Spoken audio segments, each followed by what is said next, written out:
Sekolah Rakyat Sentra Budi Perkasa belum memulai pelaksanaan kegiatan belajar mengajar atau KBM.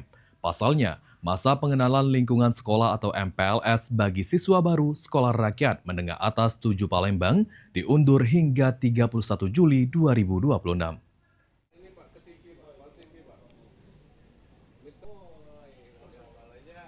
Sebanyak 60 siswa baru Sekolah Rakyat Menengah Atas 7 Palembang dijadwalkan mengikuti MPLS mulai 31 Juli 2026. Jadwal tersebut mundur dari rencana sebelumnya guna memastikan persiapan optimal.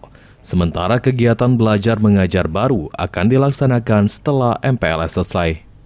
Selama gedung permanen Sekolah Rakyat di Palembang belum tersedia, kegiatan MPLS akan dipusatkan di SRT 01 Teluk Gelam, Kabupaten Ogan Komering Ilir.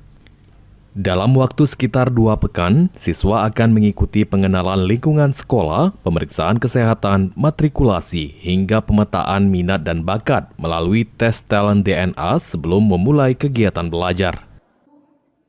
Diseragamkan itu kemarin tanggal 31 kita baru masuk.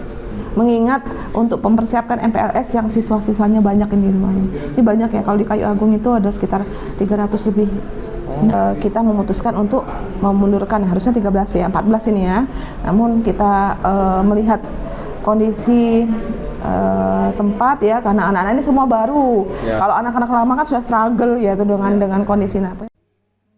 Pihak sekolah berharap pelaksanaan MPLS dapat membantu siswa beradaptasi dengan lingkungan belajar dan kehidupan berasrama. Muhammad Aidil, PAL TV.